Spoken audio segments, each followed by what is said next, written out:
afternoon, everybody. Welcome to the Minnesota House of Representatives Transportation, Finance, and Policy Committee for this Thursday, February 10th.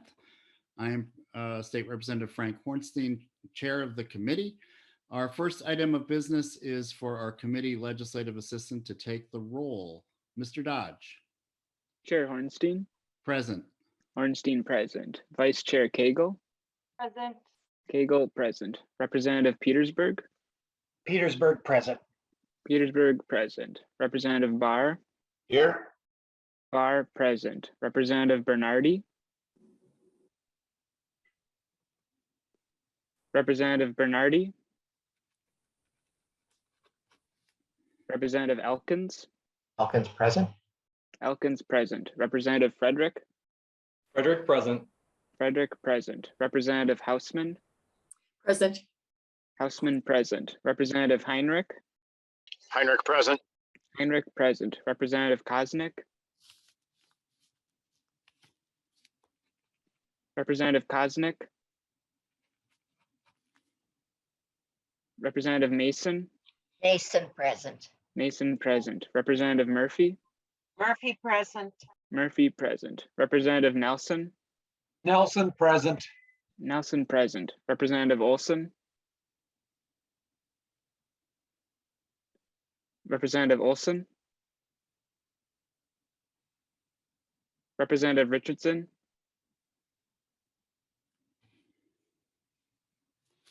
Representative Richardson.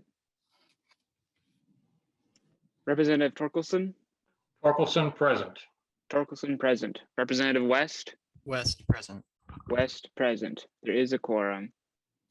Thank you, Mr. Dodge. And our first item of business is to approve the minutes of our February 8th meeting. And I will call on Representative Petersburg for that motion. Thank you, Mr. Chair. They were brief and short and looked everything good to me. So I would move the approval of the minutes as presented. The minutes are moved, and members, we will do a voice vote on this. So if you could briefly unmute. All those in favor of the motion signify by saying aye. Aye. All of those opposed, the motion prevails. Thank you, Representative Petersburg. So members, today we have the second in a two-part series of informational hearings on topics in safety as it relates to the work of our Transportation Committee. On Tuesday, we talked about the issue of traffic safety and crashes, motor vehicle crashes predominantly. Today, we're going and preventing those. Today, we're going to talk very specifically about pedestrian safety. And as we learned on Tuesday, speeding is an epidemic in Minnesota, as are deaths due to pedestrian deaths in our state. It was pointed out to me, I believe, by Mr. Grilly earlier today that last year we had 58 deaths, and that is more than one a week. And so that is a very serious issue. I do want to call attention, this is where I want to give a quick shout out to Representative Heinrich, and we'll be hearing later on from the Anoka County engineer. But just to show you how pervasive this issue is, I put in members' packets a editorial from the Star Tribune, their masthead editorial from Friday, December 14th, 2012. I'd like everybody to take a look at it. But the editorial writers at the Star Tribune, I thought, framed our hearing today quite well. And this is really for the benefit of the public and because members have this in their packet. But the editorial starts this way. It says, Highway 10 death trap needs MnDOT fix. 4 pedestrians have been killed in as many months. And the first paragraph says, for 50 years, transportation engineers obsessed about building roads that moved as many cars as possible, as rapidly as possible. Pedestrians and bicyclists were afterthoughts. Then as in habits in many cities began to change, engineers rebalanced their thinking. It goes on to say, where conditions and budgets allowed, they lowered speed limits, installed bike lanes, crosswalks, and sidewalks. They began paying more attention to local sensibilities, including safety, and less to the needs of simply drivers passing through.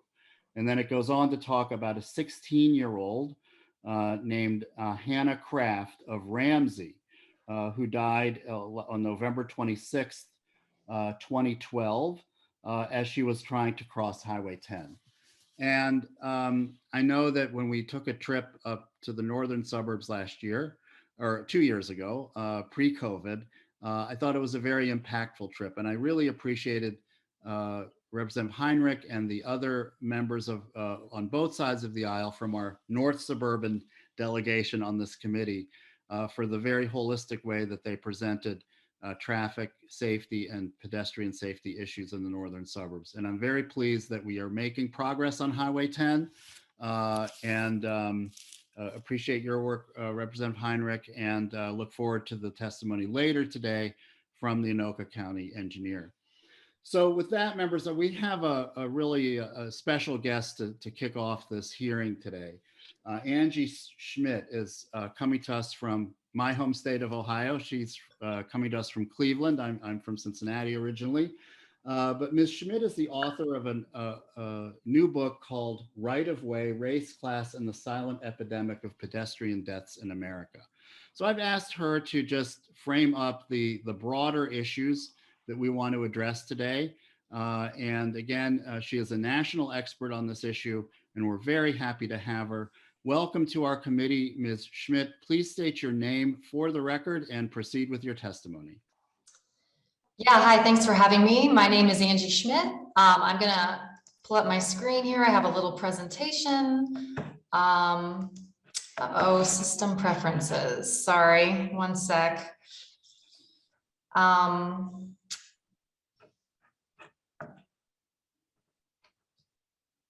I'm sorry. Well, okay, I'm going to get started while I'm screwing around with my screen. So I wrote a book called Right of Way. It was published last year by a group called Island Press. And when I talk about it, I say it's about the pedestrian safety crisis in the United States. And in the presentation, I'm going to explain what I mean by that, what we can do about it, and why we haven't done it already. Sorry, it's blocking my screen sharing right now. Schmidt, I can share my screen if you'd like to. Yeah, that'd be awesome. That would be awesome. Sorry, I got a new computer and it's throwing me off a little bit. Do you have the presentation? Yeah, just one moment. Ms. Schmidt, I think everyone on the call has had some form or another of this problem. So everyone see that? Yeah, I saw it, and I don't know, is that my screen or yours? Is that your screen? I think that's mine. Yep. We have it up, so you can proceed, Ms. Schmidt. Okay. So I usually start off just talking a little bit about the history of this issue. So the second slide shows a picture. I'm using Cleveland where I live as an example, but it shows what the city street looked like sort of at the early stage of the auto era in the United States. And one thing I like to point out about it, I think we're still sort of struggling to pull it up, but one thing you'll notice about it is there aren't any crosswalks in the photo. And it is from around 1910 in Cleveland. And at that time, the city was really pedestrian oriented, you know, a lot around a system of streetcars. And one thing that's noticeable, if you look back at these historic photos about this time, is that pedestrians look very relaxed. And at this point, there weren't any rules about sort of where they could cross. And at that time, streets had a lot of social uses. Children would play in the streets. Merchants would sell goods from carts. But when cars started coming into cities in a big way after the introduction of the Model T Ford in the 1920s, immediately people started getting killed in high numbers. So around that time, there was a lot of pushback and a lot of anger about the number of people who started getting killed. Thousands of people in cities like Philadelphia, Cleveland, St. Louis were getting killed every year all of a sudden by cars. And at the time, they were mostly owned by wealthy people. So there was some pushback. There was some political pushback from residents of those cities. I think like we're still struggling with the, I'm sorry. Okay, here's my presentation. I'm really sorry. So again, like I'm saying, here's an old picture of 1930 in Cleveland. This is the beginning of the auto era. And you can see there already are a few cars, but at this point, they haven't totally taken over our public space. So again, you know, they used to be places where a lot of people felt welcome to do varied activities. Okay, but all that changes very quickly around this time period. Like I said, the Model T Ford is introduced, thousands of cars start coming into cities, a lot of people start getting killed, and in response, there was this, there's a historian named Peter Norton who writes about there was this intentional effort on the part of auto industry related groups to sort of deflect blame from cars and from the anger that was rising about all these deaths. So they introduced this this concept of jaywalking, and that was really sort of successful in reframing what streets were for, who belonged in streets. And you can see there was a huge change in the way we conceptualize street space and how it was used. This is was taken just 16 years after that original photo. And it is a different street, but you can see in that time just how much pedestrian activity was displaced. I think we still have your photo, the original photo of the streetcar and the people. So I don't know if you were there. Wait, you guys can't see this? I'm going to pause from screen sharing, Mr. Chair, briefly, so I can make sure you're seeing the same thing we're seeing, Ms. Schmidt. I'll reshare my screen again to make sure you can see.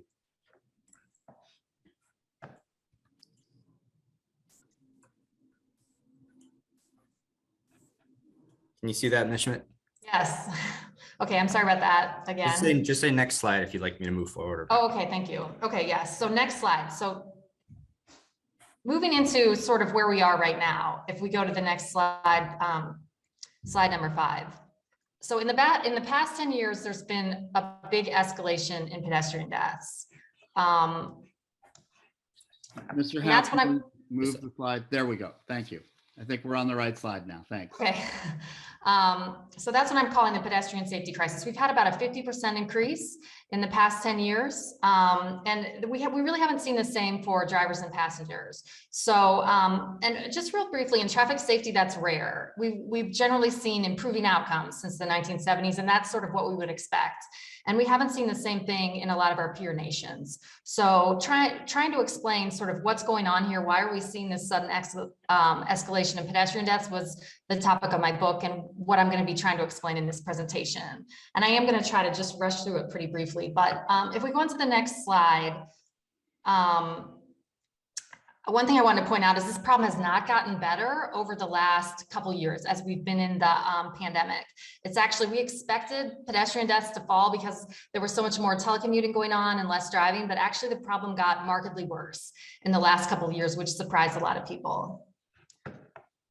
Okay, so I want to talk a little bit about who is impacted. So if we go to the next slide, can you see that with the people? So this is a problem that affects a lot of people that are a little bit marginalized in our society. And if we look at who is more likely to be killed, there's a racial component. I think like we're starting to understand about a lot of our public health problems. A lot of our sort of built-in inequalities sort of present themselves when we look at the data for this problem. So this is Black folks are at increased risk, almost 75% more likely to be killed this way. And Native folks in particular are almost twice as likely to be killed while walking. And I'll talk more later in the presentation about why that is. But I also just wanted to touch on, if we go to the next slide real quickly, another group that's at disproportionate risk is older folks. And this is a group, it's important to point out that this is a group that's really fast growing in the United States. We have a big demographic shift happening right now. And about 1 in 4 people in the United States is 65 or older. And that is expected to grow a lot over the next few decades to as much as 1 in 3. So there's groups like the CDC that predicted as far back as 10 years ago that just the aging of the American population could increase the number of pedestrian deaths that were happening. So one of the upshots here really is we have to do a better job. We haven't done a good job planning for these kind of folks, and that needs to change a little bit. Okay, so next slide. I want to talk, so that's a little bit about who is being killed. I also want to talk a little bit about where, because there's a strong geographic component to the problem. So I'm using this as an example, and this is, you can sort of extrapolate to most metro areas in the United States, follow this pattern. But in this example, I'm using Metro Atlanta in 1990. And what I want to point out here, this is a racial dot map that shows basically segregation in the Atlanta metro area, and the green areas show concentrations of Black residents, orange shows segregated white areas, and the yellow, this is in 1990, shows areas that are a little more diverse. So if we go forward to the next slide, you can see just over 20 years, how much demographic change there was in the Atlanta suburbs. And so originally, when these northern suburbs of Atlanta were settled, Gwinnett and Cobb County, they were sort of, there was a lot of white families sort of fleeing desegregation in the Atlanta public schools, and they were very suburban, is the point. The expectation was that everyone would have a 2-car garage and drive everywhere. There wasn't much in the way of pedestrian infrastructure. Now they're much more diverse. Up here in this purple section, there's a lot of immigrants, is sort of a landing place for a lot of immigrants to Metro Atlanta. So people will come from a lot of times countries that have a much lower car ownership rate and a much higher tradition of walking for transportation. And now they're landing right in some of the most dangerous places to walk. And one of the most dangerous roads in Metro Atlanta goes right through this purple, actually in the whole state of Georgia, it's called Buford Highway, goes right through this purple area where these new immigrants are arriving, a lot of them without cars and relying on a bus in an area that doesn't even have any sidewalks along the major road in a lot of cases. So that's another thing that I think is contributing. We have this demographic change. A, the population's aging a little bit. B, our suburbs are getting more diverse racially and also economically. We talk sometimes about the suburbanization of poverty, and that's, I think it's really underappreciated trend that has an impact here. Okay, so if we can go to the next slide, just real quickly, we also have this issue, like I mentioned, there's racial disparities around this problem. We also have this issue that seems to be an issue of institutional racism in our street infrastructure. So it's very common. I'm using Cleveland as an example here, and this is another racial dot map that shows pretty much a segregation pattern in Cleveland that's pretty clear. Now, if we look at the most dangerous street segments in Cleveland, one thing going ahead to the next slide, I just want to point out how closely the neighborhoods of color align with the most dangerous street segments in Cleveland. And that is, again, something we see in metro area after metro area isn't unusual. So I think there's a couple things sort of happening there. People of color, people in lower income neighborhoods, that's obviously not the same, but a lot of times there is some overlap. More likely to rely on walking, more likely to ride the bus, but also a lot of times their neighborhoods are passed over for the kind of infrastructure that could really keep them safe. There was just a new study I saw today out of San Francisco that showed poor neighborhoods in San Francisco are less likely to have crosswalks. So there really is an issue of sort of inequality in the infrastructure that contributes to this as well. Okay, finally, if we go to the next slide, I'm going to wrap up just a little bit about talking about this third trend that has a big impact that I think we need to be a little more conscious of in planning. So I started off talking about how the American population is aging a little bit. Also, we're having these demographic trends where we have more people who might rely on walking sort of out in suburban areas that maybe don't have very good accommodations for them to walk. So that's putting them in a dangerous situation. We also have this big change in our vehicle mix over the last 10 years. When we were coming out of the last recession, the majority of cars being sold were sedans. So they were like Honda Civics, Toyota Camrys, that kind of car. But since then, there's been a big shift to SUVs, crossover SUVs, and there's been a big increase in pickup truck sales. And if we go to the next slide, that turns out to have a big impact on pedestrian safety also. So if you look, I'm using myself sort of here for scale. I'm about 5'6", so I'm just like an average to tall woman. And you can see if I was hit by this Honda Civic here on the left, it would hit me sort of in the legs, which is not a great place to be struck by a car. But you can see over here on the right, this Toyota 4Runner, if I was struck by that car, it would hit me kind of in the chest or the abdomen. And some of the big pickup trucks would hit me almost in the face. The front profile is so high now. So that's a much more dangerous place to suffer a heavy forceful blow. And there's very good data, including there was a study that was published. It was a review of data by the Federal Highway Administration in 2015. And it found that pedestrians that were struck by SUVs were 2.5 to 3 times more likely to be killed than those that were struck by sedans. So that's raising the risk profile for everyone. Cars are getting bigger. And here's an example I use in all my presentations. This was my son when he was 4 years old. Again, some of the pickup trucks have just become really enormous. They have pretty serious visibility issues in both the front and the back, although some new regulations have addressed the rear blind spot issue to some extent, which is good. Okay, so moving on to the last slide. I hope we're all on the same page with that. I'm sorry about the problems earlier, but there are some opportunities I just wanted to point out to address this sort of in the new infrastructure bill. We have in most parts of the United States, there's a big backlog in sort of attention to this issue, the amount of resources that have been invested in our roadways for pedestrian infrastructure compared to driver infrastructure. And I know I think that in Minnesota, you're a little bit ahead of us, sort of where we are with that in Ohio, but I think some of the later speakers are going to talk more to the local issues. But I did want to say there is this money coming down as a result of the new infrastructure bill. Only a small fraction of it is actually devoted to safety, but there is a big pool of competitive funding now. They included $100 billion in competitive grants.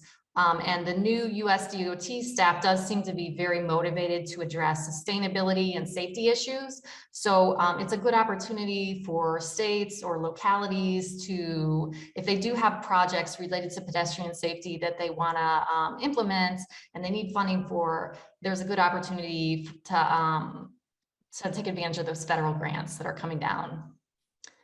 And that's sort of it. Thanks for having me. And I look forward to hearing from the rest of the speakers. Thank you so much, Ms. Schmidt. And I wanted to just quickly see if there were 1 or 2 questions. I want to make sure we have time for the rest of the program here today. So, but we want to pause here if there are any member questions. And I'm going to scan my participant list. I don't see any, Sure. but you're certainly welcome to stay on. Mr. Chair. Yes, I'm sorry. Who is? Representative Mason. Representative Mason, go ahead. Thank you. Just a comment. I'm originally from Cleveland, Ohio, and I noticed in your map you have a cemetery where my grandparents are buried, and also I lived right along Broadway, so that's pretty familiar territory. Thank you. There's a lot of us out there. Well, Representative Mason, I'll have to watch Bengals-Browns games with you from now on. Yeah. Okay, Got it. Representative Cagle. Thank you, Mr. Chair. And I was just wondering if if you're going to be doing any of that overlay in Minneapolis. I think it'd be really interesting to see some of those trends in our state as well. So if that's a fun weekend project you want to take up, I'd love to see it. I bet my guess is, and I think some of the later speakers actually will have a better handle on that. My guess is that it's probably out there, at least for Minneapolis, maybe not for the whole state, but it is the kind of project that I think would be easy for someone to pull together. Okay, Representative Torkelson, are you, I saw the little yellow frame around you, or did you have a question? Yeah, real quick, Ms. Schmidt, thank you, Mr. Chair. You correlated to age and race in relation to traffic speed? Ms. Schmidt? Yes. traffic speed has an enormous impact on this issue. So the relationship, there's like a physics relationship when someone is struck, the force of the blow, and it isn't linear. So just a few different, if we can lower speeds just a few miles per hour, often it can increase someone's chance of survival by a surprising amount. And that's especially true for older folks.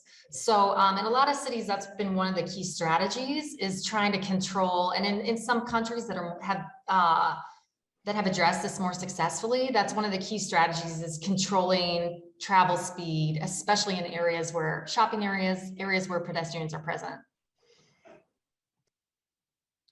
Thank you, Representative Torkelson. And Ms. Schmidt, you're welcome to stay on. We have a lot of great speakers here, and before we get to the next part of the program, I wanted, or the hearing, I wanted to call on Representative Richardson, and just let folks know that Representative Richardson and I had a conversation around the holidays, and she raised this as we were talking about different items and issues that we may want to address as a committee. And Representative Richardson really inspired this idea for this hearing and some of the themes. And so I wanted to just have you, Representative Richardson, make a few introductory comments in terms of this issue and your thoughts about it. And I really do appreciate so much your work on this and helping us bring this to the committee. Thank you, Mr. Chair. First, I want to thank you for prioritizing safety issues this week. And I also want to acknowledge the families that are on this call that will be presenting, that will share their stories, and the many families who have shared their stories previously with the legislature as well. And thank you to Ms. Schmidt for her information. We know that the vast majority of pedestrian fatalities involve things like reckless speeding, running red lights, or distraction. And we know that distracted driving is a critical issue. And I also just want to take a moment to thank you again, Chair Hornstein, for your leadership on that issue as well, because one of the most impactful hearings I ever attended as a legislator was the hearing related to the distracted driving bill that you were successful in carrying and getting passed, where we heard the deep pain and trauma of loss that have been experienced by too many Minnesota families that have lost loved ones. I also think about the leadership of former state representative, now Commissioner Laurie Halverson, and her leadership in the aftermath of the heartbreaking death of a 13-year-old student in Eagan named Patrick, who was hit by a car in 2019 on his way to school. And at that time, both Commissioner Halverson and Representative Mason and I represented portions of Eagan. And that his death, Patrick's death, hit the Eagan community extremely hard. And here we are more than 2 years later, and the number of pedestrians killed in Minnesota are rising, and the number of pedestrians killed nationally is increasing as well. I appreciated the information that Ms. Schmidt laid out. We know that the risk is not evenly distributed. Older adults, people of color, people in low-income communities are disproportionately represented in fatal crashes involving people walking. And we know that there are disparities, in particular when we look at the rates for Black and Indigenous communities, and also for people over 50. There's an overrepresentation as well. We've been hearing from community, and what we've been hearing from community, there's families that they've forbid their kids to cross streets to get to community centers, or they're forbidding their kids to be able to take advantage of like the local libraries because there's fear, with certain streets and certain intersections. And we've also heard from a lot of neighbors who are speaking up in terms of what they want to see in terms of increased access for bike lanes, bus lanes, wider sidewalks. And I just think that we have a tremendous opportunity before us right now to get us moving in the right direction. Because as we see the number of deaths that are increasing, I think it's really a call to us as a state that there is more that we can do in order to prevent these tragic deaths. So thank you for the opportunity to speak briefly, Chair. Thank you, Representative Richardson, for those very insightful comments. And we look forward, will have Commissioner Halverson and a resident of Eagan later in the hearing. So now I'd like to turn, we have a number of testifiers. And so our first testifier for the day is Ashwat Narayanan, and he is the executive director of Our Streets Minneapolis. And I just simply know him as Ash, and he's a wonderful advocate. We really think it's fantastic of you to be here and to kick us off as our first testifier. Please state your name for the record and welcome to the committee. Thank you, Mr. Chair. Can you hear me? Yes, very well. Thank you so much. My name is Ash Narayanan, and as Chair Hornstein said, I'm the executive director of Our Streets Minneapolis, an organization dedicated to making biking, walking, and rolling easy and comfortable for everybody in our city. I serve on the Minnesota Department of Transportation's Sustainable Transportation Advisory Committee and co-chair its VMT Reduction and Transportation Options Work Group. I also represent most of Minneapolis on the Metropolitan Council's Transportation Advisory Board. My background is in civil and transportation engineering. Thank you again for this opportunity to speak before you today. And as Angie showcased in her presentation, we have an epidemic of traffic crashes on our streets today.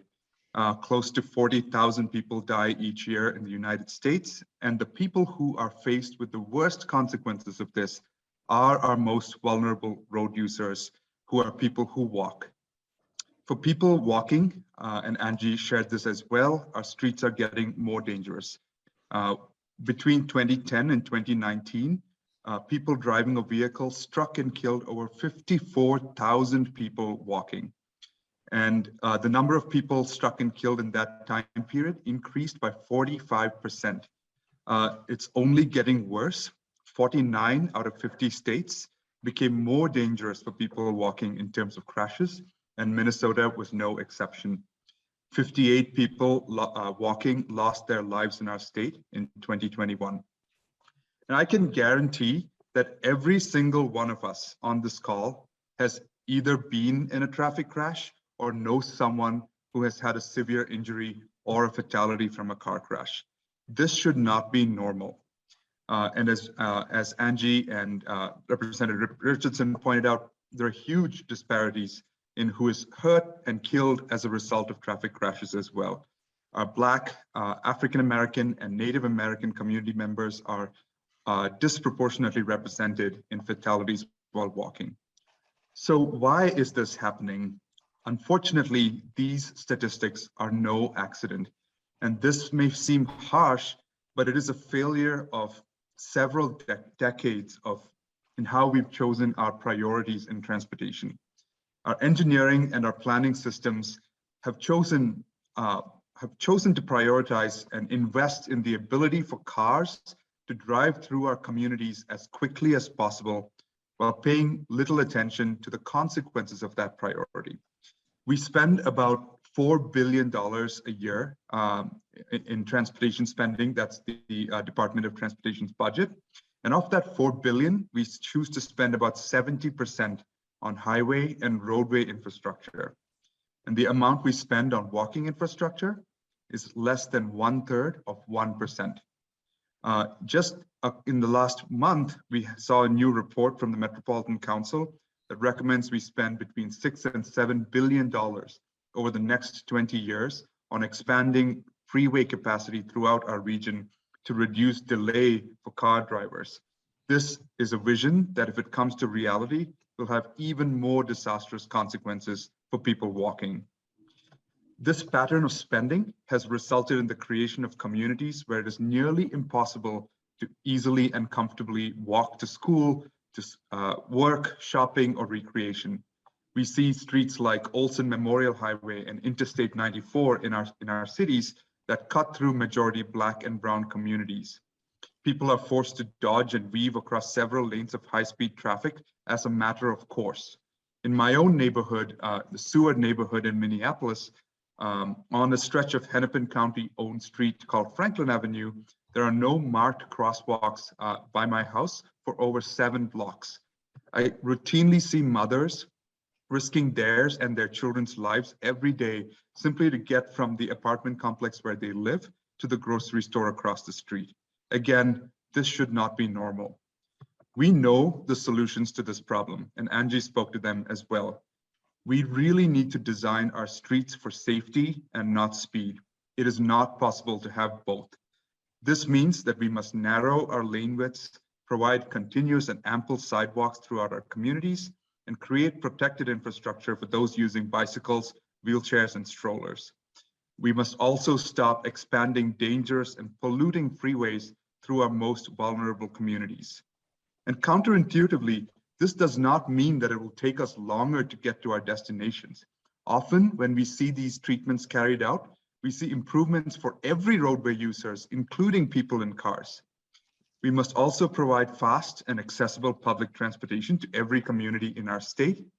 And we don't need to wait to accomplish any of this. Even a small shift in our spending priorities of the $4 billion I talked about earlier can free up hundreds of millions of dollars to eliminate this epidemic on our streets. We can quickly retrofit thousands of miles of our worst streets in a matter of weeks. As the leader of an organization that is dedicated to making our streets better, one of the worst parts of my job is listening to the children or parents of folks who have been killed walking or biking on our streets. These are preventable tragedies. I urge each and every one of you decision makers in this room to vote in favor of prioritizing the safety of our users on our transportation system over everything else. Thank you so much for your time. Thank you so much, Mr. Narayanan, and I really appreciate your testimony and your work.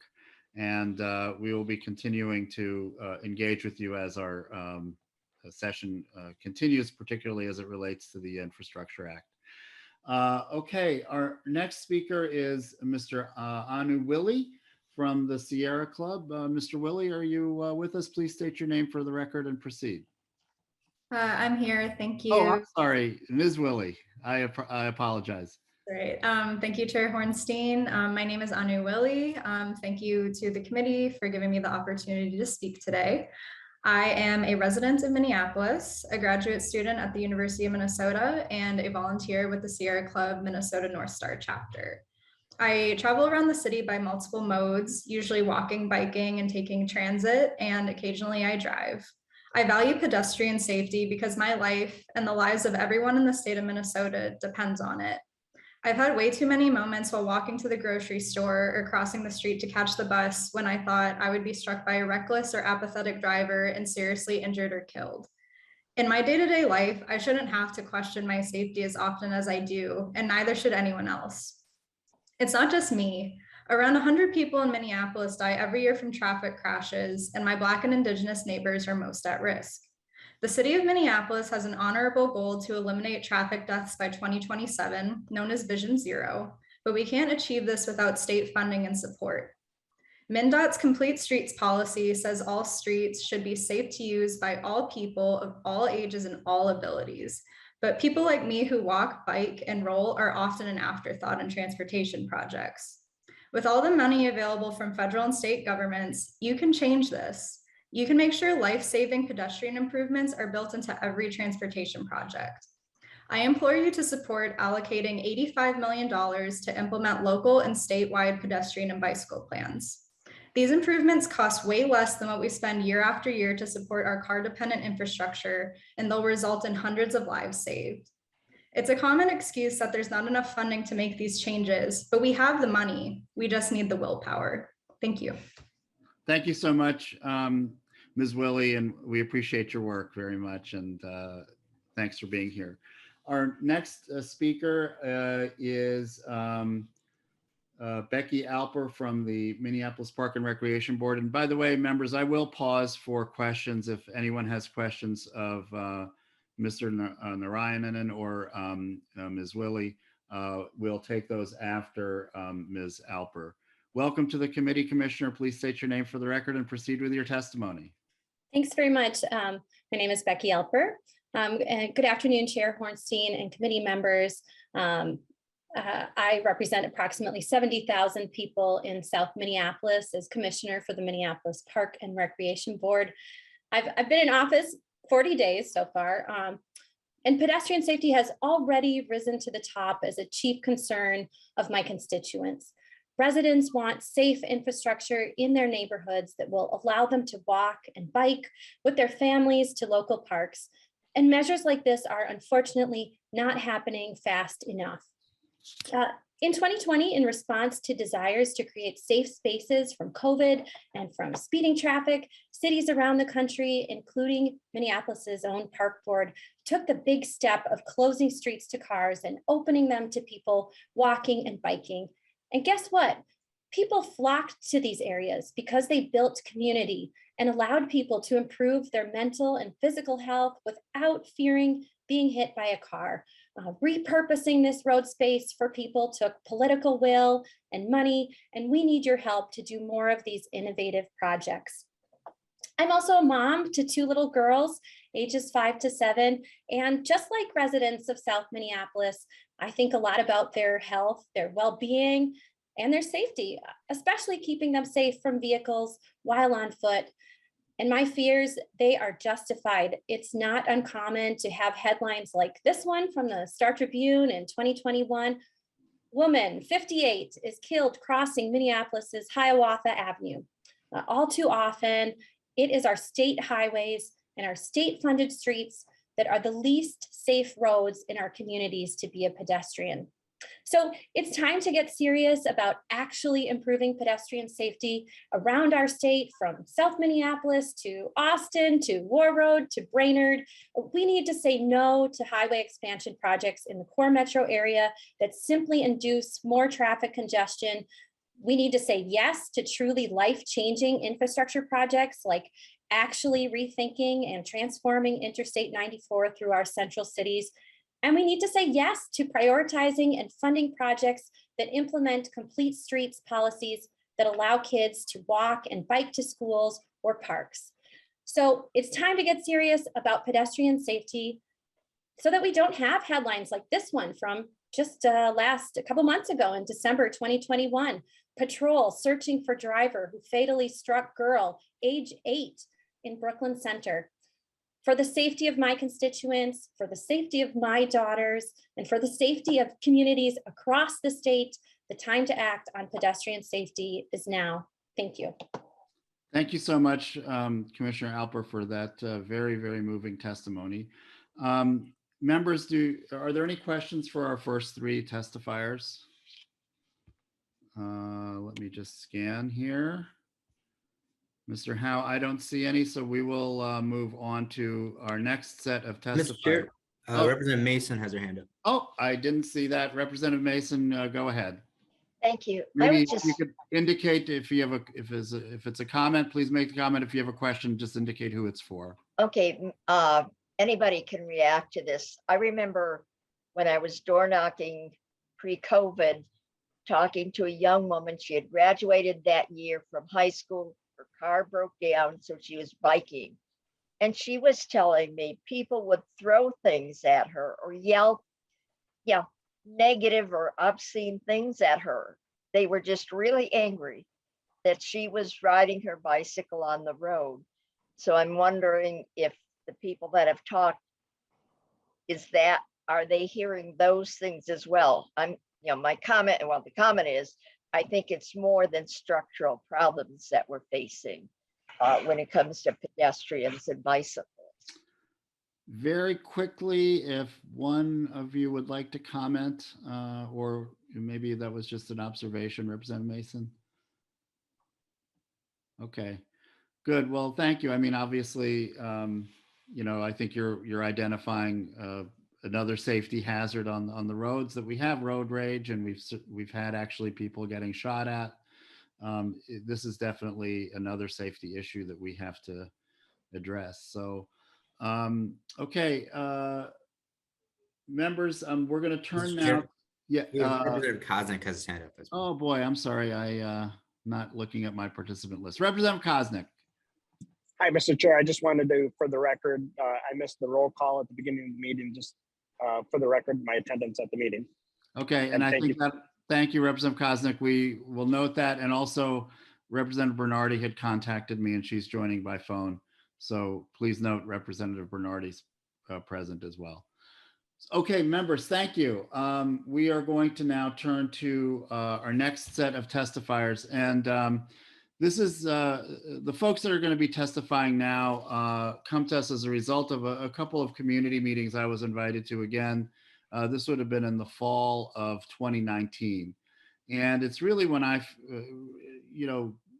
began to realize not simply how widespread this problem is, but that there is a lot of grassroots activity on it and people doing problem solving in communities all across the state. And so we want to highlight two of those communities now. And we have a member and former member of the legislature that had contacted me to attend these meetings in the fall of 2019, and they're here with constituents as well. So I want to first welcome Representative Kelly Morrison to our committee, and she can talk a little about some of the issues in Western Hennepin County that relate to the topic that we're talking about today. Representative Morrison, welcome. Thank you so much, Mr. Chair. Mr. Chair and members, I am of course delighted that this committee is elevating the issue of making our communities more walkable and bikeable. The benefits of doing so are legion and well documented, of course, and include, but aren't limited to, decreased use of fossil fuels and other greenhouse emitting fuels, less pollution, improved fitness, and overall physical and mental well-being.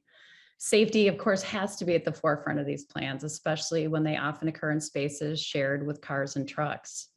In my district and in surrounding districts, concerns about safety along the Highway 7 corridor are front of mind for us.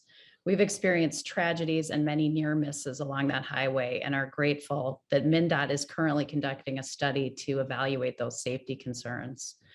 With pedestrian and biker safety in mind, community members and former city council member and now mayor Jennifer Labadie have advocated for a project that would improve safety and help achieve the goal of making our community more walkable and bikeable for quite some time. I want to turn it over to her to describe the project that we really hope will be included in this year's bonding bill. Thanks so much for the opportunity to join you today. Thank you, Representative Morrison. And again, thank you for inviting me to that meeting a couple years ago. I believe it was at the Minnetonka Middle School, and we had law enforcement and citizens and educational professionals and public officials, and it was really a very, very effective and important meeting. So thank you for alerting me to that. Mayor Labadie, thank you so much for your attendance today. Please state your name for the record and welcome to the Transportation Committee. Thank you, Chair Hornstein. My name is Jennifer Labadie, and I'm the mayor of the city of Shorewood. We're a city in Representative Morrison's district, and many of you came to our city last October during the legislative bus tour and walked on Galpin Lake Road for our project relating to a pedestrian sidewalk that would lead up this road and along the Highway 7 corridor that Representative Morrison just mentioned. Highway 7 bisects my city. We have citizens on both sides of the highway that simply can't walk in their own neighborhoods. Not only that, they can't walk their children safely to the two elementary schools that serve my city or the middle school, Chairman Hornstein, the school you just referenced, Minnetonka Middle School West.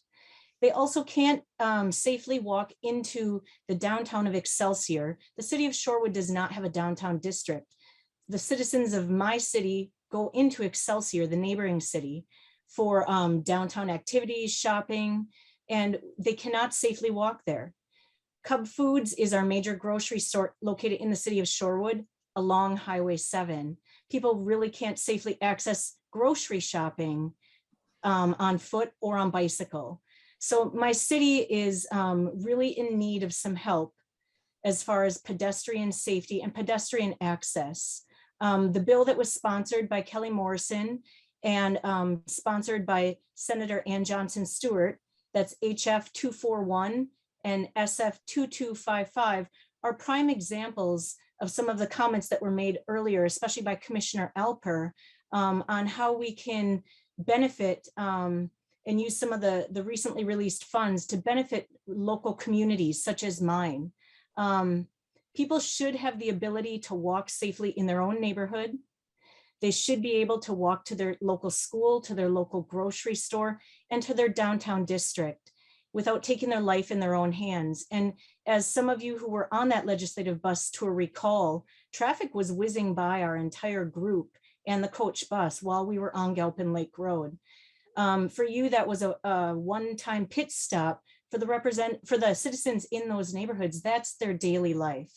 So we would welcome any help that we could get for both the Galpin Lake Road project and for the Highway 7 project that Representative Morrison also commented on, because the Highway 7 intersects and has entrances into our city at multiple intersections, which in the recent years have involved crashes and one motorcycle car death last summer.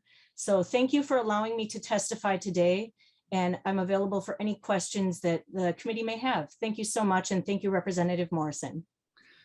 Thank you, Mayor Labadie. We really appreciate your work and your presence with us. Thank you. Okay, members, we have a very special guest now, our former colleague, who is now a Dakota County Commissioner, Laurie Halverson, Commissioner Halverson was then Representative Halverson when she invited me to a very well-attended meeting in Eagan after the tragic death of that was mentioned earlier by Representative Richardson.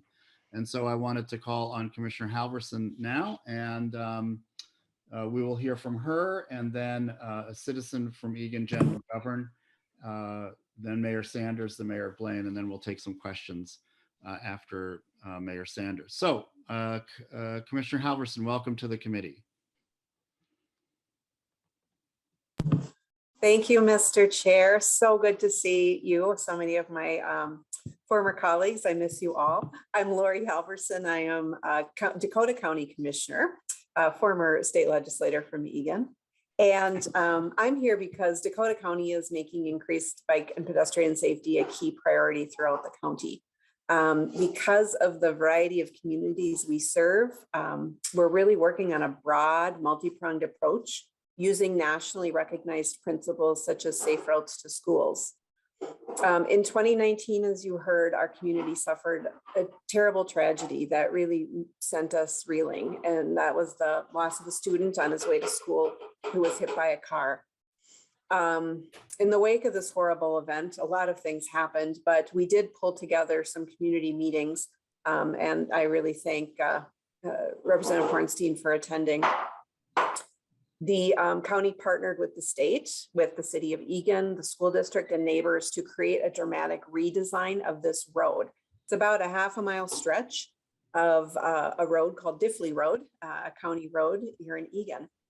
Prior to the redesign, Diffley Road was a 45-mile-an-hour road carrying high volumes of traffic over 4 lanes plus turn lanes. It was very hard to navigate on foot. In fact, the recommendations, there were signs recommending that people did not cross Diffley Road, and there were very few places to cross along Diffley Road near these schools.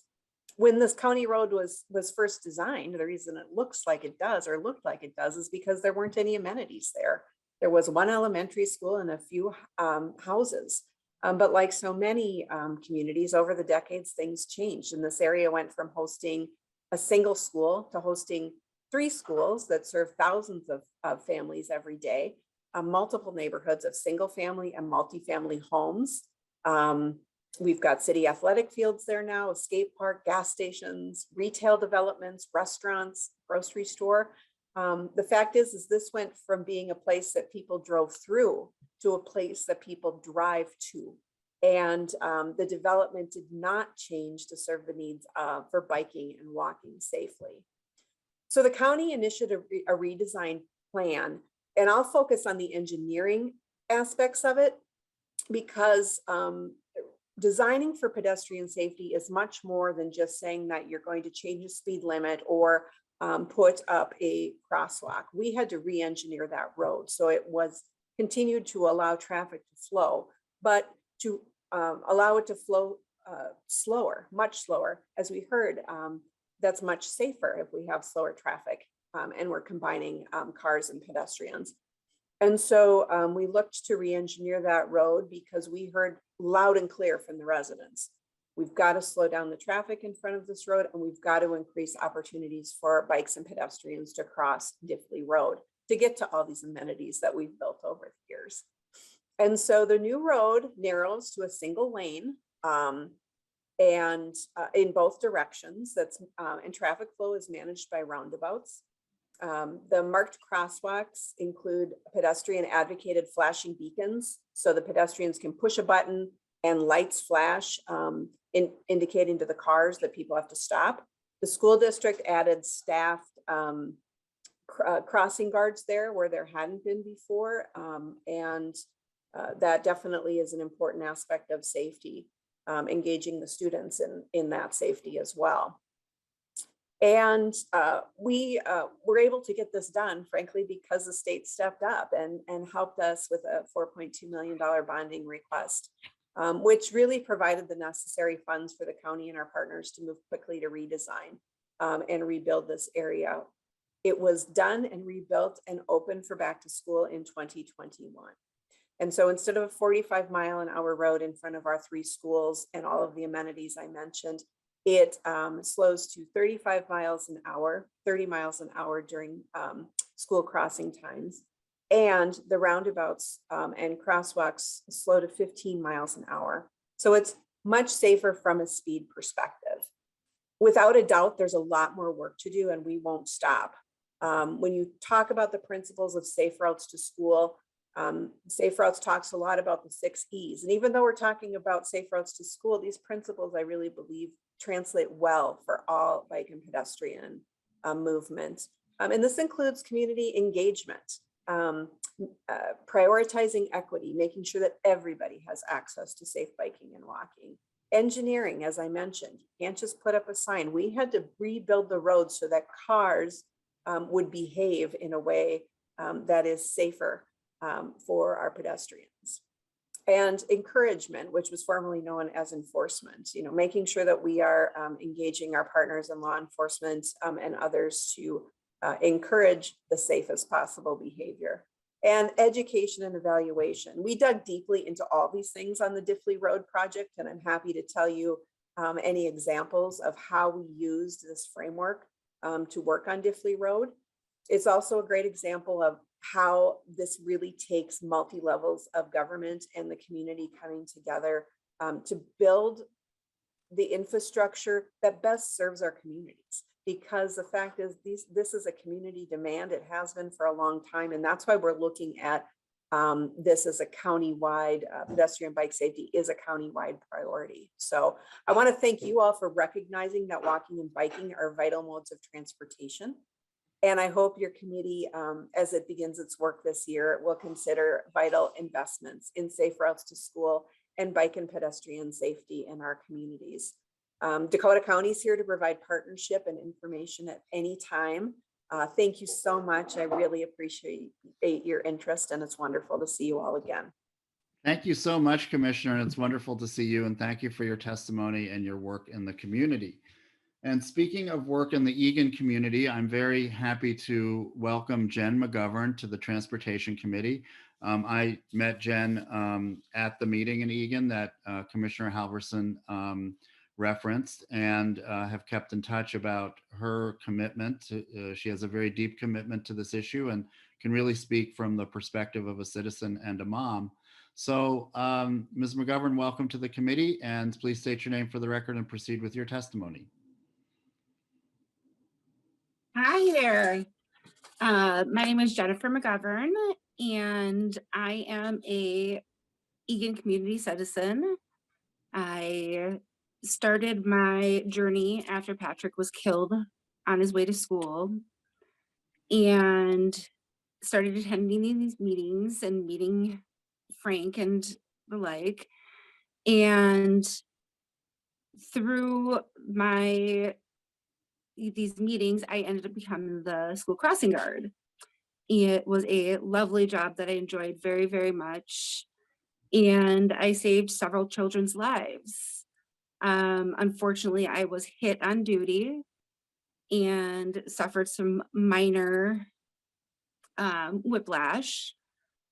That was difficult, but one of the things that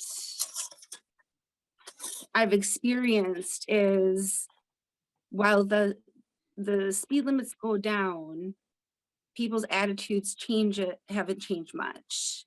There's still very much the me first mentality going around where vehicles think they are more important, faster, bigger, and they are extremely impatient, don't want to wait for the students to cross the street. They don't want to wait for the students to cross all the way, let alone the crossing guard. I've had to fight my way back from my post to be nearly sideswiped by vehicles. There is a certain amount of, I've asked for help from the higher powers and I keep getting shot down. There are things that could help us, but that's not getting there. And their studies show certain things, but when you're in it and experiencing it, it's very, very different, where the speed limit's supposed to be 30, but when people are routinely coming through there at 55 miles an hour and can't stop, the logistics are against anybody that is in the road there.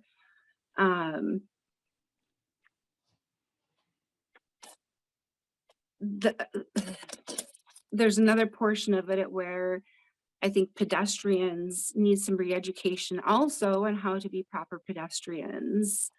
There's everybody's distracted, phones, earbuds, you name it. People are not paying attention, but when you get somebody who's angry that throws it in there, it creates a very dangerous situation for everybody.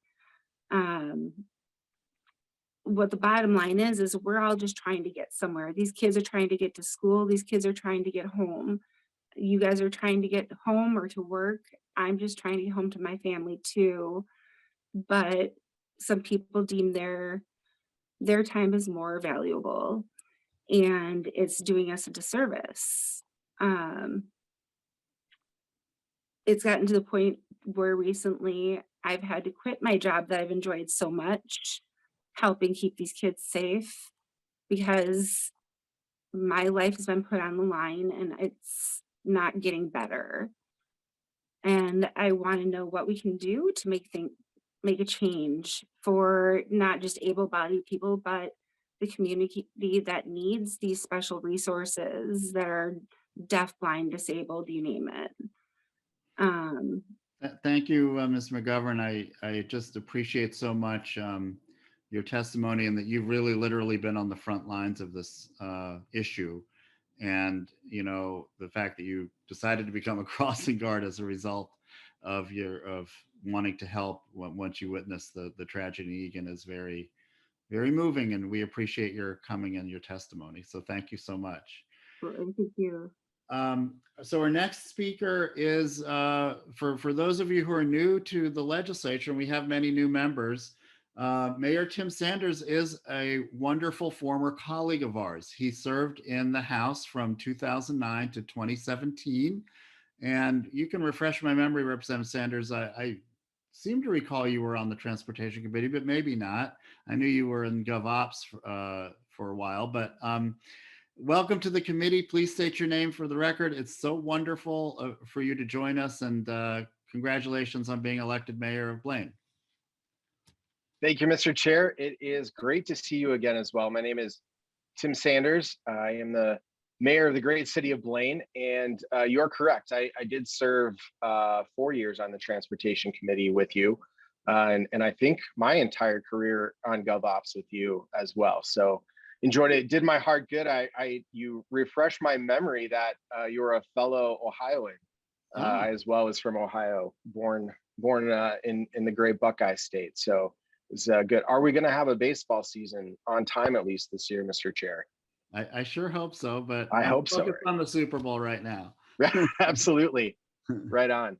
Well, thank you, Mr. Chair. I want to just again say hello to all the committee members, and Mr. Chair, thank you again for the opportunity to address the committee on really such an important issue, really that of pedestrian safety. I really appreciated your opening comments as well, Mr. Chair, really bringing attention and focus to the North Metro, as well as Highway 10. Pedestrian safety has really become a big issue and really at the top of mind for most Blaine residents. We had several incidents of cars striking pedestrians in school zones this year. And in October, we had the unfortunate circumstance of a pedestrian who was struck and killed just out walking her dog on 109th Avenue, which is a crossroad of Trunk Highway 65. And so that has been an issue that is on all of our hearts, and we're looking for, again, some relief on how can we make our city more walkable, more bike friendly, and really allow our citizens and the almost 7 million visitors a year that we have that visit the city of Blaine because of the National Sports Center and our sports recreation to really be able to move about our city safely. Trunk Highway 65, for us, it is almost impossible to walk along or across as a pedestrian. You all are aware how serious the motorized vehicle issues are. That makes even the pedestrian and bicycle issues even that much more treacherous. We have in all of the design alternatives, we have pedestrian and bicycle, has been at the top of all the evaluation criteria and will continue to be. As you all know, State Trunk Highway 65 divides our community in half, north, south, east and west sides of the city. It is almost impossible to cross. In fact, when you see someone trying to cross it, it just a knee-jerk reaction, like, what are you doing? This is a highway. But when you look at it, we have so many residences on the west side of Blaine, and much of them are less affluent and some even economically disadvantaged, trying to get to the east side of Blaine, which is where our commercial center is. So for them to get to work, to shop, for food, for clothing, if they don't have a vehicle, there is not a way to safely cross. It is not uncommon for us to see teenagers in their restaurant uniform going to work, trying to cross this road. And just want the committee to think for a second. If you're a teenager walking or on a bike, if you had your family trying to cross Highway 65 to get to the grocery store, how would you feel trying to cross a trunk highway, even at an intersection that has as many cars on it every day as Highway 35? It's just not safe. It's almost not possible. And so we really want to make sure that we are doing things in a very safe way, allowing these pedestrian and bicycle opportunities, that really providing crossings that are safe, that are ADA compliant. We again have those in every major design alternative that we're proposing for this. And I want to thank Representatives Cagle and West for their leadership and help, and you'll continue to see House files come from them on this. But again, even to highlight one more issue, to even get to our Workforce Development Center, which is an Anoka County Workforce Development Center, you have to drive there. You can't walk there. In fact, you have to actually you have to walk across the entrance ramps of Highway 10 to get to the Workforce Development Center if you're walking along Trunk Highway 65. So we again are just grateful for the time, Mr. Chair and committee.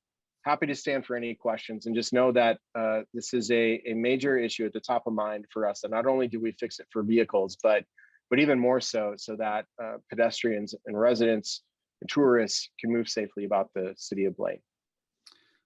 Thank you so much, Mayor. We really appreciate it. We appreciate your work and being here. And you've always been the great champion of multimodal transportation, all modes.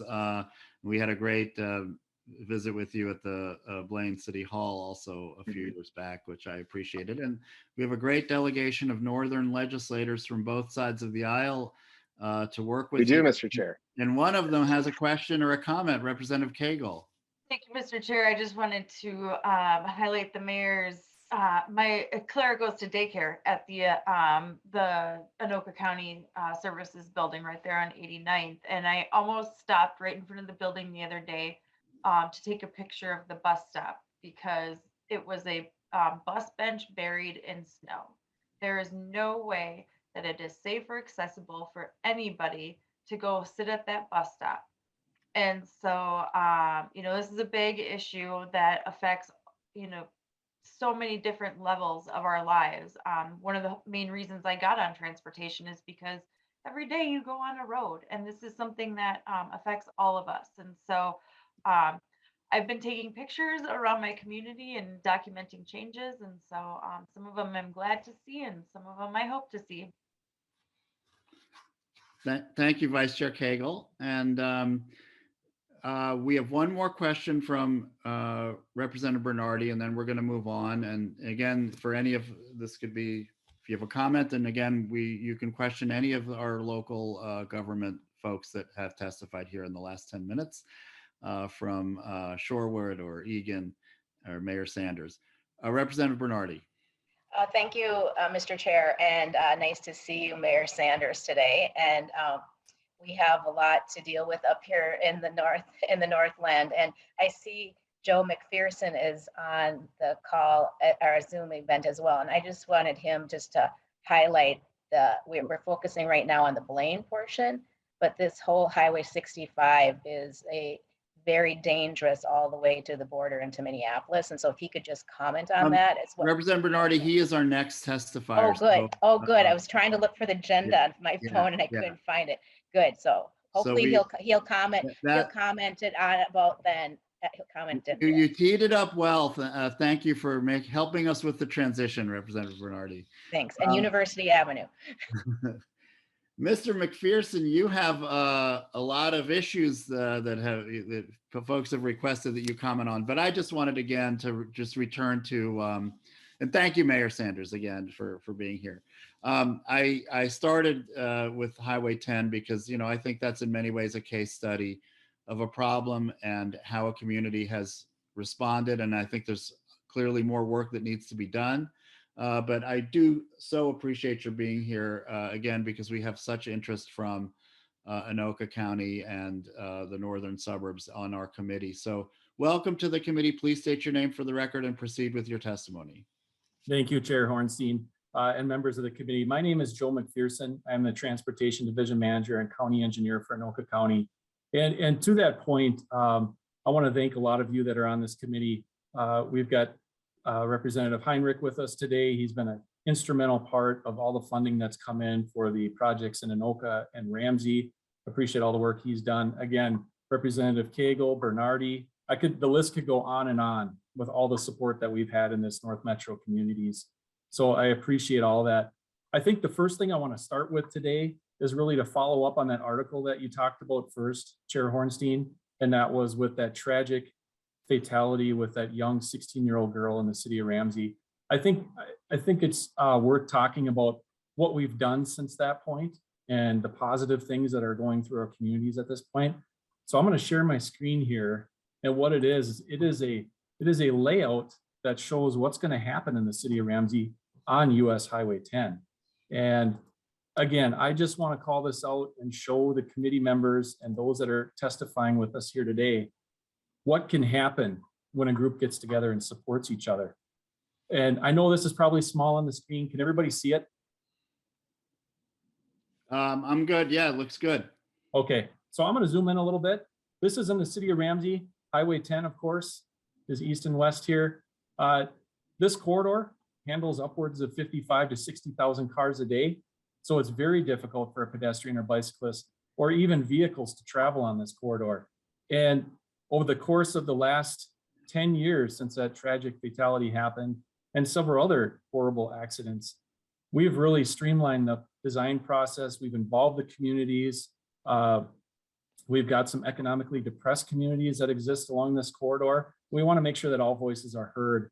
And as you can see, and I invite you to check out the websites that we have online too, because there's so much information to share. But as you can see here, there's sidewalks, trails. It's a true multimodal experience that we're building along Highway 10. It services all those facets, because you've got townhome communities, you've got businesses, you've got freight providers, you've got businesses on the north side of the BNSF rail track, which has 90 trains a day.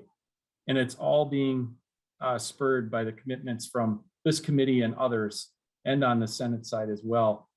We've got a fully funded project, $140 million. We're going to get this done starting in 2023 and finish it up in 2026. So I just want to share this good news. It's something to share with this committee to show that projects do get done and communities come together and they talk about these types of things. You can see the sidewalks here. The next one I wanted to show as we walk east along the Highway 10 corridor, there were a couple fatalities that took place near the municipal liquor store on Highway 10. If you're familiar with Highway 10, as you come towards Anoka, the first stoplight you hit is Fair Oak Avenue. And on the north side of Highway 10 is a bedroom community area, a pretty densely populated home area. And then on the south side is where all the services are. Many people were cheating the highway because there was so little green time on the side streets due to the traffic volumes. Pedestrians were risking their own life to jump across the roadway, and they were getting hit. So actually, shortly after 2012, we built a barrier along there. And believe it or not, you could go out there with the camera and people were still taking their life in their own hands. They were jumping over the barrier to get across the highway. And so they were still narrowly getting hit. But this is another success story that you guys have supported and are funding. There's a lot of pedestrian pathways here. It's truly another multimodal experience and a successful project that will be under construction starting this year. Next, I wanted to transition into what Mayor Sanders had, and he did a great job of explaining the situation in the city of Blaine. And we're working together with the city as well as our partners at MnDOT and the FHWA to look at the Trunk Highway 65 corridor and the situations that have arisen there. I'm not going to go over all the information that he shared with you, but that project is underway, and we do ask for your support in bills that are coming your way to help support and fund the improvements that we're starting on that corridor.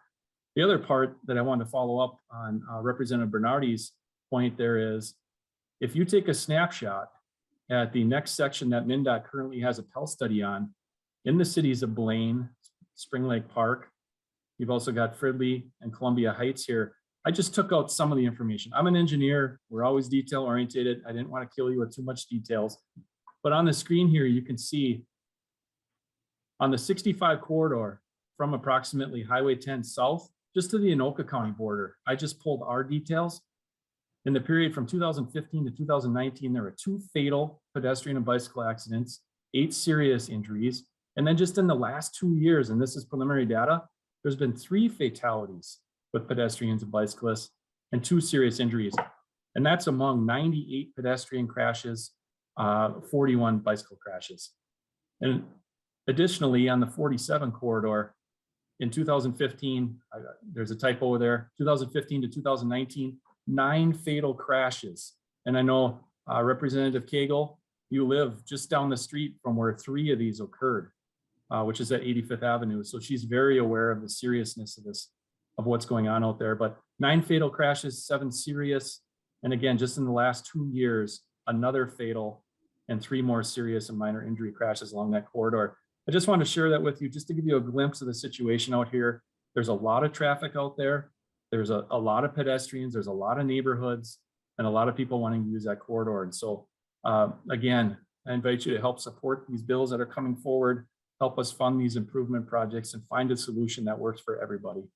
Thank you so much, Mr. McPherson. And this was a really very helpful and informative presentation. And I think like our partners in the Highway 12 corridor that we heard from on Tuesday, I think you do have a success story, but it's an ongoing story, just like the folks on Highway 12.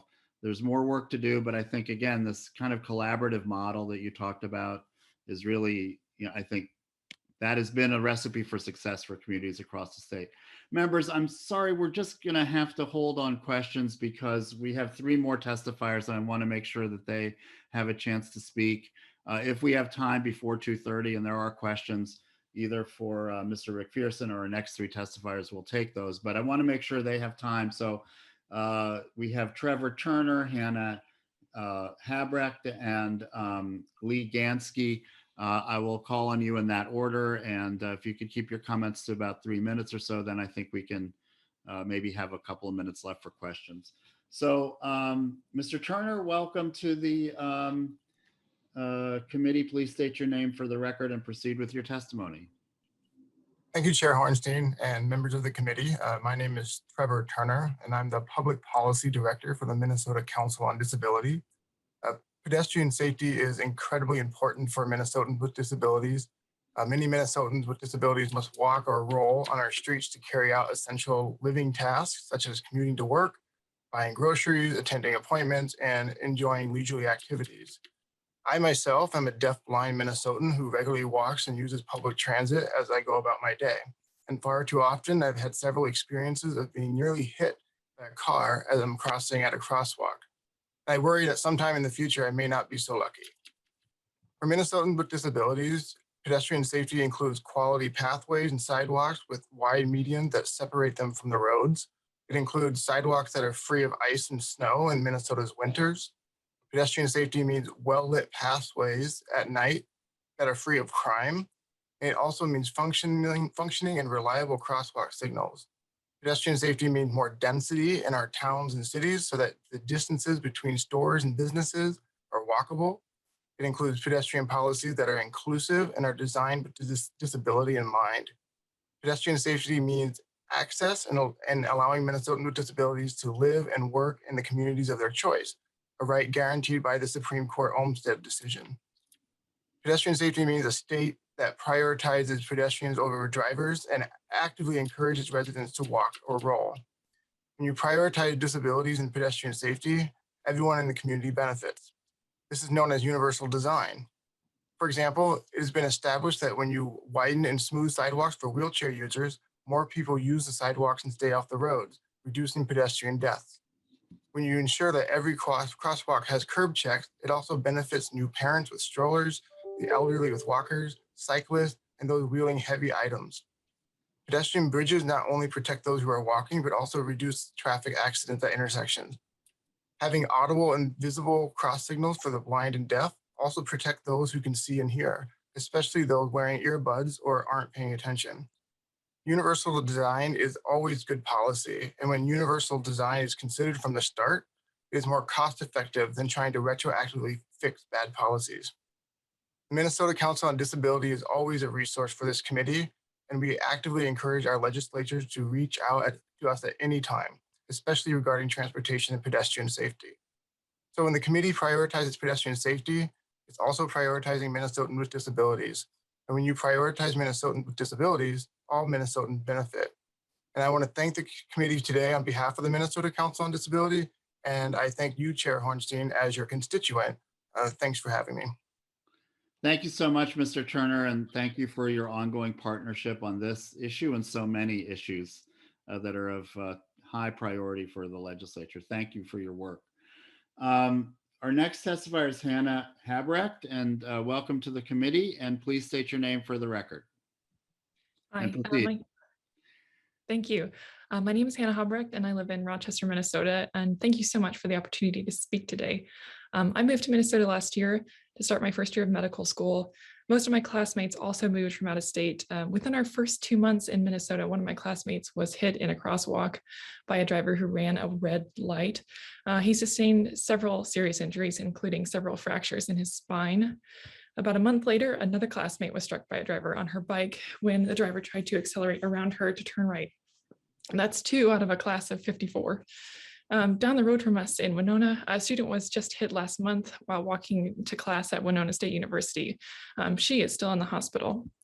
There are many more near miss accounts among my peers. I personally had cars swerve around me in crosswalks and seen drivers consistently ignore the pedestrian signal at lights.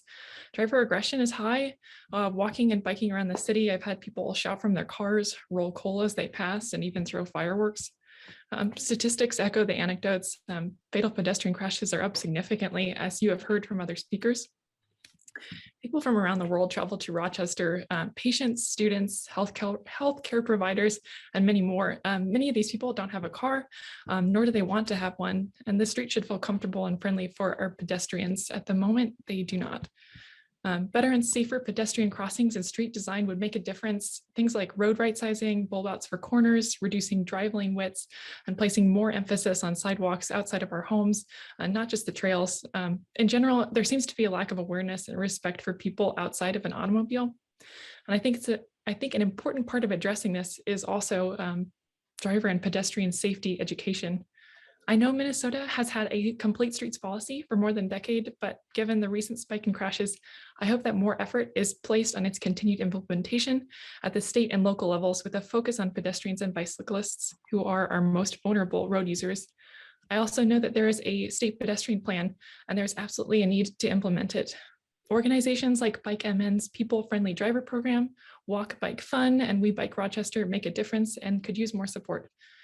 Finally, I ask you to consider more transportation demand management positions across the state, adopting a Vision Zero policy statewide, and supporting safe routes to schools. I'm learning to be a physician because of my passion and commitment to human health. I think my peers would echo the same sentiment. I ask for your help to make Minnesota a safer, healthier place to be a pedestrian. And if you find yourself in Rochester, I invite you to join me for a walk or a bike ride around downtown to experience in person. Thank you. Thank you so much, Ms. Habrecht. That was really very, very helpful testimony, and just good luck with your studies, and appreciate your being able to not only be with us, but the connections you made between health and safety and the topic that we have by pedestrian safety today. So thank you for that. Fine. Our last testifier is Lee Gansky from the Greater Mankato Bike and Walk Advocates, and he will take us up to 2:30. Members, I'm sorry that we won't have time for questions, but if you all have questions you want to ask these last several speakers, we have their contact information and we can pass those on. So Ms. Lee Gansky, welcome to the committee, and please state your name for the record, and look forward to your testimony. Thank you. My name is Lee Gansky. I'm Vice President of the Greater Mankato Bike and Walk Advocates. We're a local organization working for better, safer biking and walking for everyone in our community through education, encouragement, and engagement with government and other stakeholders. Pedestrian safety is very important to the cities of Mankato and North Mankato, as well as the surrounding area. We have not been immune from crashes where pedestrians have been killed or seriously injured. Our interest in promoting better and safer walking opportunities is multifaceted. We are a college community where many students do not have vehicles and rely on walking as a primary means of transportation. We are a community full of primary and secondary school children, many of whom live within walking distance of their school. We are a community where the downtown area is being revitalized, including with several new housing projects. People who move downtown often cite interest in walking as a prime motivator. We're also a community where beyond college students, many other residents do not have the interest in or the means for vehicle ownership. These residents need transit, biking, safe walking, and safe wheelchair and scooter routes to get around. We're a health conscious community where folks know the value of a good walk in the fresh air. And finally, we're a community where people want to cut their carbon footprint. They're interested in walking instead of driving, which accomplishes this. Many of our community leaders in education, government, and business understand these interests in better, safer walking. We've seen a number of great projects take shape, several through Safe Routes to School, sidewalk bump outs to narrow pedestrian crossing distances, and extra wide paths, creating a parkway feel between MSU Mankato and the downtown, to name a few. Much more work is needed, however. A Highway 169 corridor plan was recently completed for North Mankato and Mankato. Several pedestrian improvements were identified, the most significant being 2 pedestrian overpasses. As you know, such overpasses are expensive. It's not all about infrastructure. Our area would benefit from statewide implementation of the Minnesota Walks program, which includes education and planning. I hope that our community is selected to be one of the 40 communities receiving assistance with a planning process. Finally, there are educational programs the previous speaker mentioned, Bike MN's People-Friendly Driver and Walk Bike Fund, which could use more funding and emphasis. Our organization has promoted Walk Bike Fund in our schools. I appreciate having the opportunity to testify today, to provide a greater Minnesota perspective, and to share with you some of our interests, our accomplishments, and ongoing needs. Thank you. Thanks so much, Mr. Gansky, for your testimony, and again, your work. And I also appreciate the broader statewide perspective that you were able to give us. So members, this brings our hearing to an end. I just want to again thank Representative Richardson for her work and really prioritizing this. And I think we've learned today why it needs to be a priority. And so we will be, looking at different projects that were mentioned today and other support we can give to this effort as the session moves forward. So just before we adjourn, a reminder, our next meeting is going to be on Tuesday, February 15th. And our agenda has been set. We'll be hearing the overviews of the governor's supplemental budget proposals from the executive branch agencies that we will have on Tuesday will be MnDOT and the Department of Public Safety. So with that, members, have a great weekend, a good end to the week, and we will see you next Tuesday. We are adjourned.